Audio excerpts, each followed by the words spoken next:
You just put the thing on and you are set and ready to endure the elements.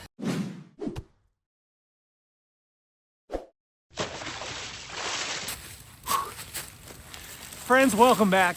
I am Jason and it got cold.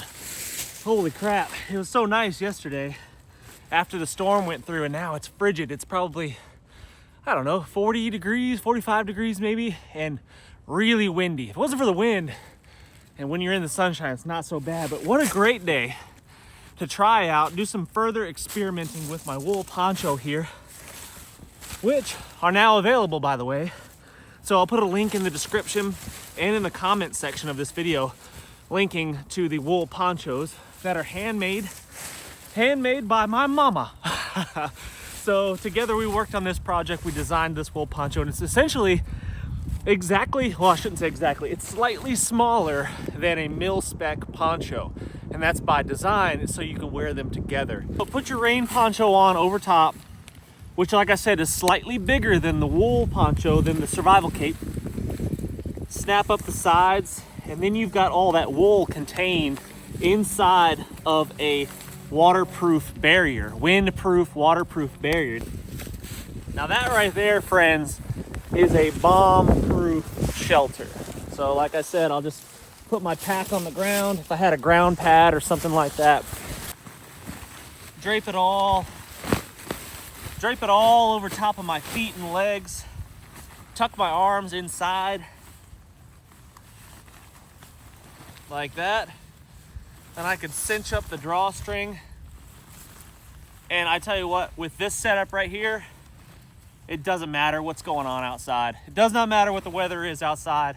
I am super cozy in here.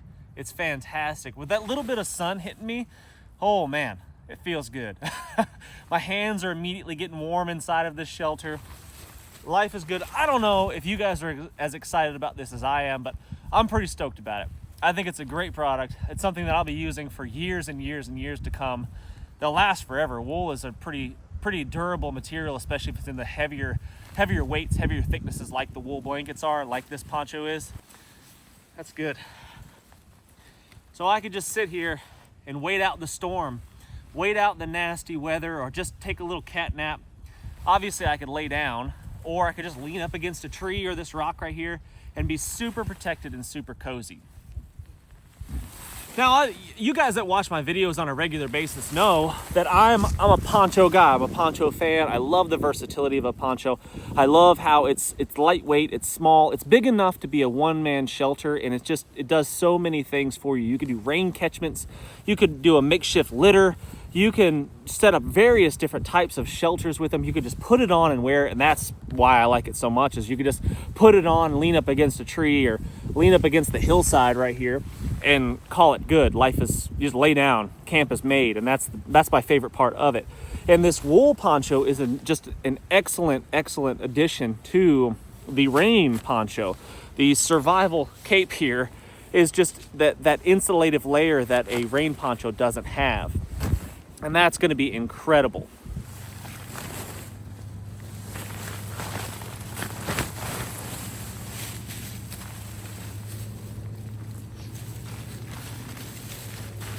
So you can put on your wool poncho and you can put on your rain poncho over top of this, and then you have a really awesome nasty weather cloak right here. And if it's raining, it still works great. Wool is an absolutely amazing fabric, and I have slept outside in the pouring rain all night long in 40-degree weather, 45 degrees, something like that.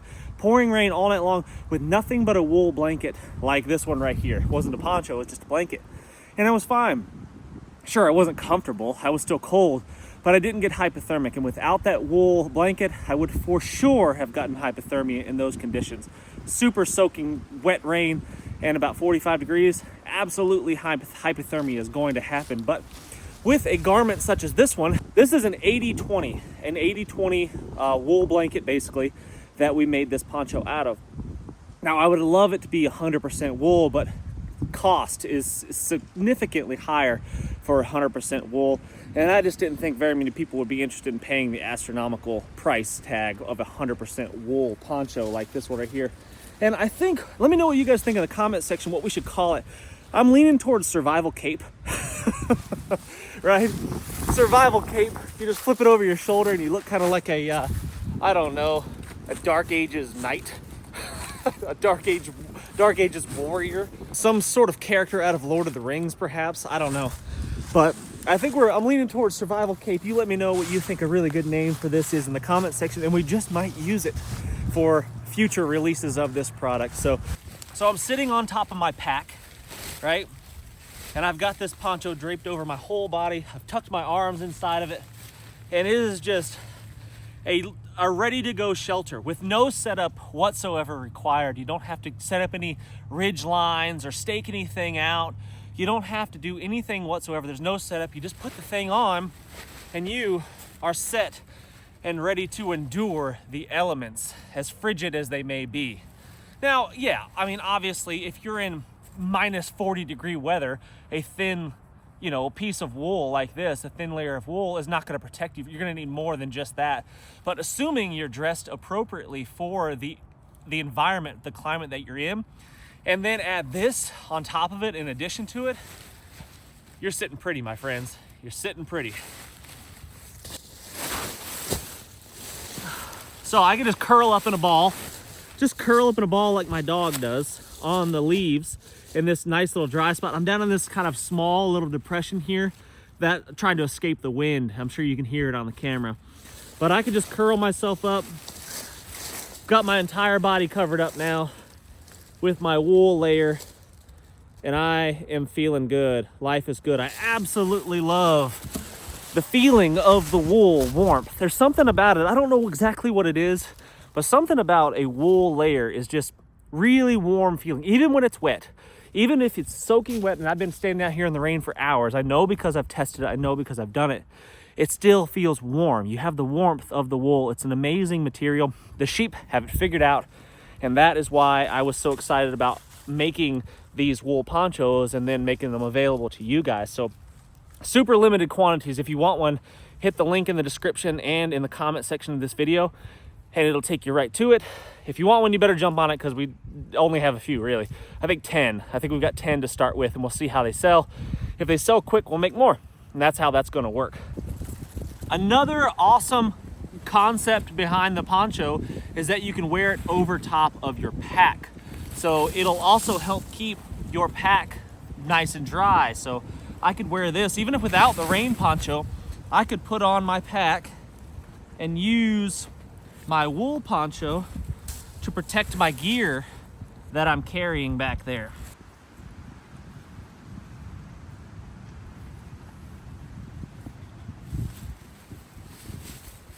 Like so.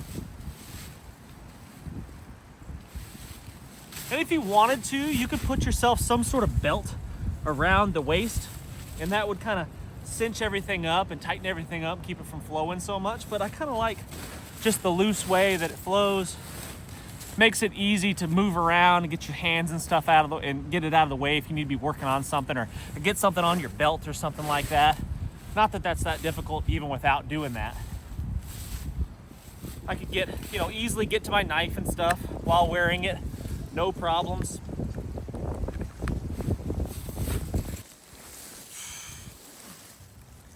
Now, a lot of bushcrafty type people love setting up these elaborate shelters, and they love taking all day long to build some sort of lean-to.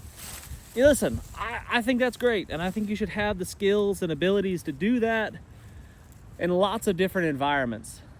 But I want to be the lazy survivalist. I want to just put my shelter on and lay down, just wherever I am, and be good to go. That is what I want to do. I want to be more like my dog Maggie. My dog Maggie is ready for adventure all the time. She's dressed appropriately for all weather conditions. She doesn't need to pack a bag. She doesn't care where we're going. She's just ready and excited to be going. And that's what I want to be more like. I just want to be ready to go at a moment's notice. And this gear right here, this wool poncho here, this survival cape, or whatever you guys decide we're going to call it, that's what this is all about. Just being ready for action. And at a moment's notice, camp camp made. I'm laying on the cold ground right now, and it doesn't matter. It's really cold and windy outside, and I feel fine.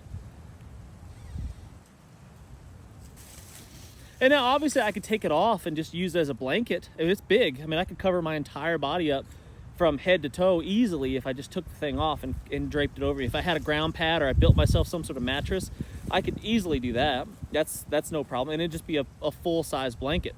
The thing is, don't quote me on the numbers, 55 by 80, I think are the dimensions of this. Please don't quote me on that, but I think that's what it is, 55 by 80 if I remember correct. So it's plenty big enough to cover up my entire body. If I wanted to blend into my environment, if I was needing to conceal my person for some reason, whatever that may be, I could pretty easily do this right here. And suddenly, you no longer see me. How cool is that?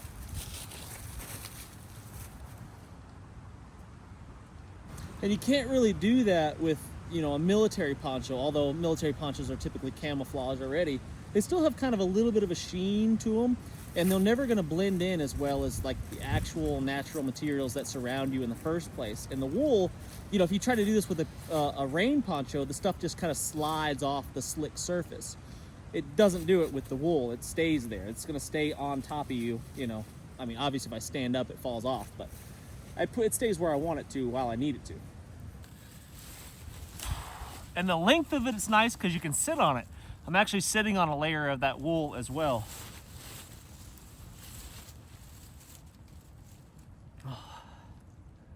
Friends, I'm gonna get my stuff packed up here. I hope you appreciate this product as much as I do, and at least the snapshot glimpse into what it's like using it. It can be used as a ground pad, a barrier between you and the cold, dark, miserable earth in the middle of the winter. That's probably what I'll use it for a lot, actually. In the summer months, when the weather's warm, putting it on is not gonna be very enjoyable, but laying on it on the nasty ground when I am camping out, that's gonna be great in the summertime months. Well, friends, I really do appreciate you watching. Thanks so much. I really do appreciate it very, very much. Hit the thumbs up if you haven't done so already. Leave a comment. Any comment will do. Let me know what videos you want to see. I want to know what you're interested in, what content you would like to see me do. Put that in the comment section and I'd be happy to do it. I just did a video recently on water procurement in wild places because of a subscriber comment. So let me know what you want to do there. Also, we have memberships now through Patreon. So there'll be a link in the description of this video and in the comment section as well. So if you want to become a member, you can get behind the scenes stuff, behind the scene posts. We're going to do live Q&A. We're going to have unlisted videos that only members will be able to see a couple times a month, at least a minimum of a couple times a month. So if that sounds like something you'd be interested in, click that link in the description or in the comment section to go straight to Patreon, and you can become a member, an On3 member today. That would be awesome, and I cannot wait to see you there. Until next time, friends, what's the worst that could happen? Let's just go on 3.